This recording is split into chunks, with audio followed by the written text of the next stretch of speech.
All right, welcome back to the Daily Dose of Veterans Intel. Today I have two stories and one mission, and they all have to do with continued veterans service. But first I want to briefly talk about what I did over the weekend.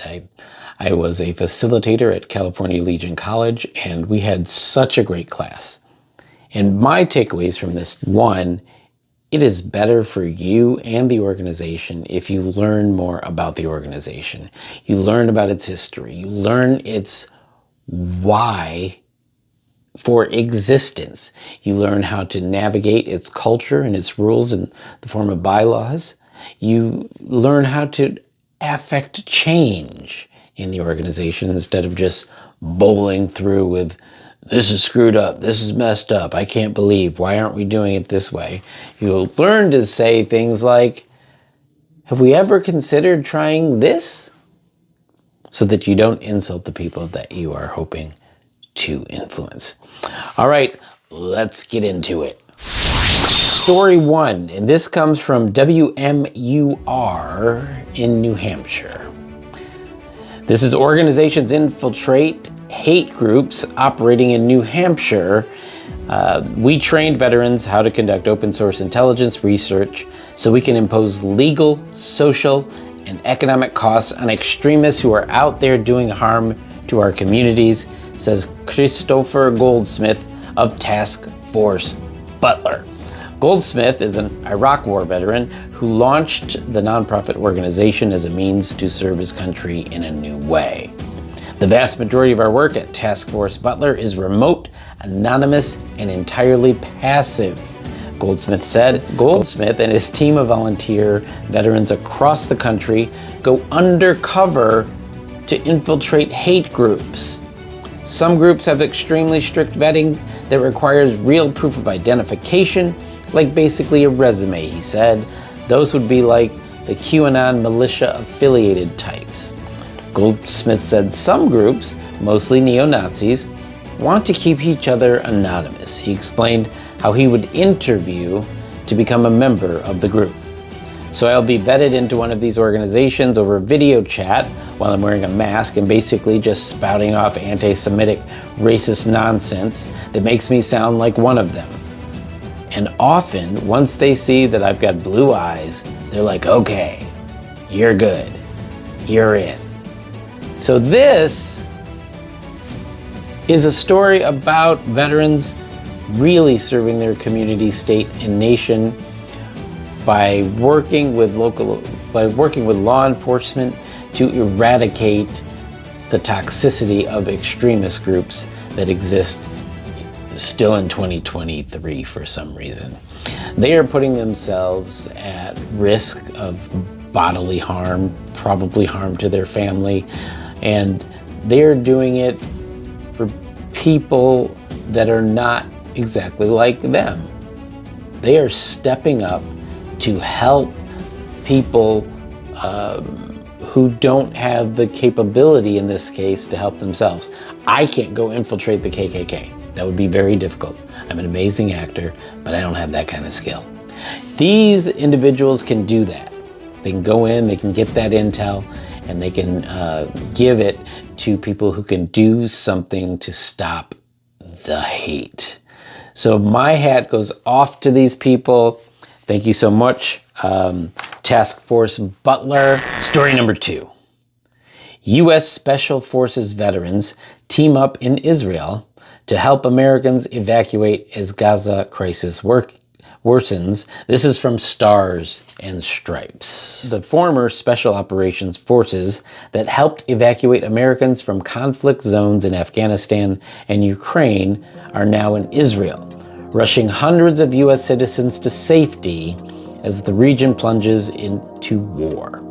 Save Our Allies, a rescue nonprofit created amid the U.S. withdrawal from Afghanistan, and the Special Operations Association of America, an advocacy organization, are partnering for the urgent mission and attempting to pull out at-risk Americans, including in the blockaded Gaza enclave.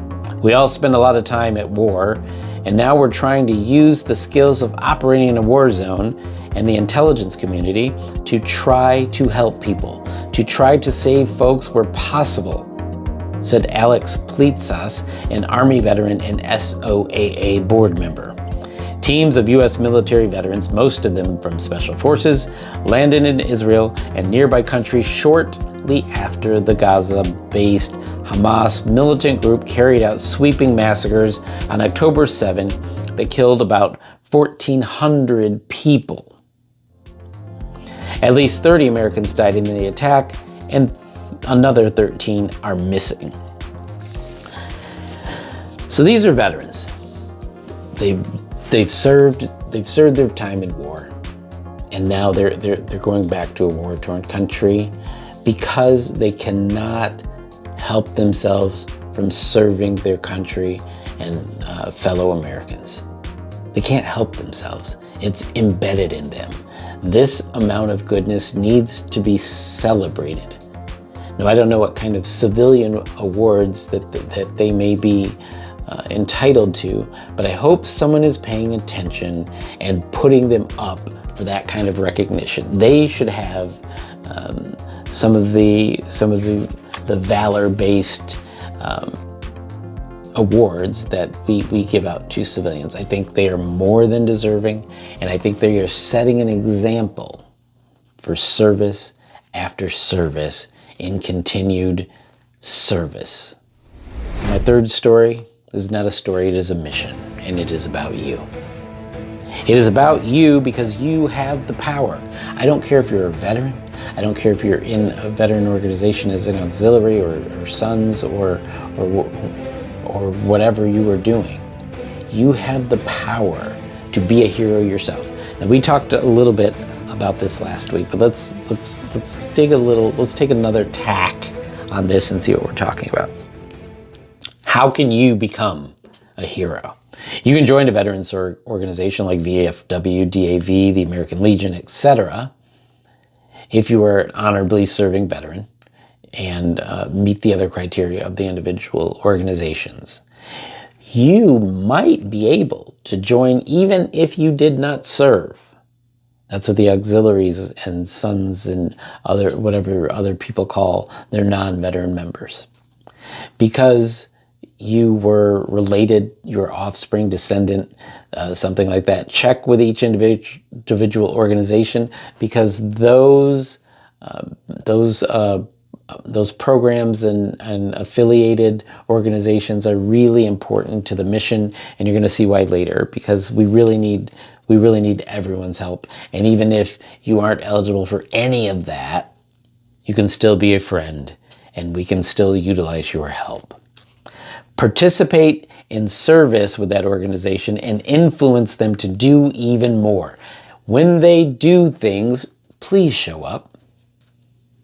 And if your local chapter, unit, post, whatever you call it, if they're not doing enough of that, influence them to do more.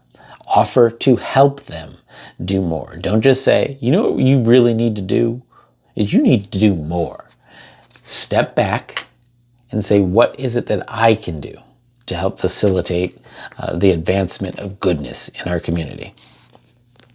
Organize buddy checks. We just finished the VA's National Buddy Check Week, and I hope it went well, but from my casual observation, I don't think a majority of the organizations out there really fully participated, and I hope that we do better. We have Veterans Day coming up. This is a perfect opportunity to recognize those who served and also to check on them to make sure that they are okay. We hear every day about the suicide problem, and it's exacerbated by what they're calling the loneliness epidemic. People are not having contact with other people, and it's devastating emotionally and mentally. So let's reach out. There's people you can text, especially if they're in the lower millennials age group. They're not going to answer the phone anyway. So text them, call people. If they live close to you, stop by, bring them a fruit basket. I don't know, but let's just make sure each other is okay. Besides buddy check calls, you can visit VA hospitals, schedule blood drives at your post, plus food drives. Invite the USMC Reserves this holiday season to contribute toys to struggling families through their Toys for Tots program. You can join a collective communication for change, like the American Legion's legion.org/action page. That way, that will take you to their voter voice, and you can let our elected officials know that our issues are important and deserving of their attention, and we are paying attention. You can send it. It's so easy. After you do it the first time, which takes a few minutes, then every other time you go there to inform your elected officials about a new issue that's listed there, it takes seconds, literal seconds, and you can get in that inbox of your elected official along with thousands of other people and really start to affect change. We may have another government shutdown, and if we do, currently, the Coast Guard will not get paid until the budget is agreed upon. They're the only service branch that doesn't currently get paid because of the way that they're affiliated, not with the DoD, which they can't be because they do operations domestically, and it's Constitution or something like that. So get on there, join the voter voice through legion.org/action, and find that, and let's help get these Coast Guard members paid on time. They are serving, they are risking lives, and they are saving lives. It's time for us to have their back on this one. And finally, I want to get serious about what I talked about last week with the Community Heroes program. I mean, it's simple. You're a community. You have the potential to be a community hero because you have the potential to intervene in a situation that requires intervention. You can learn CPR, first aid, and AED. You can learn how to intervene with some mental health support, and also learn some basic techniques, maybe some martial arts, to learn how to defend yourself and others. But there are people who can teach first aid everywhere. You can go to the fire department. There are national organizations that teach the mental health training. And you know what I talked about last week? There's already, Salesforce has teamed up with the VA to make a course. And probably the most difficult part is coming up with some basic kind of martial arts, because we want it to be non-lethal. We are entering into veterans service recognition time period in this country. We're just a couple weeks away from Veterans Day and such. And there are more ways than free meals to honor veterans. And I will be going to two events that weekend for sure, and probably more. I will put their advertisements in the description, and I hope to see some of you there. These are great events, and I want to make sure that we get the word out about them. So thank you so much for tuning into this daily dose of Veterans Intel, and I hope to see you on Friday for a Fridaily quick briefing.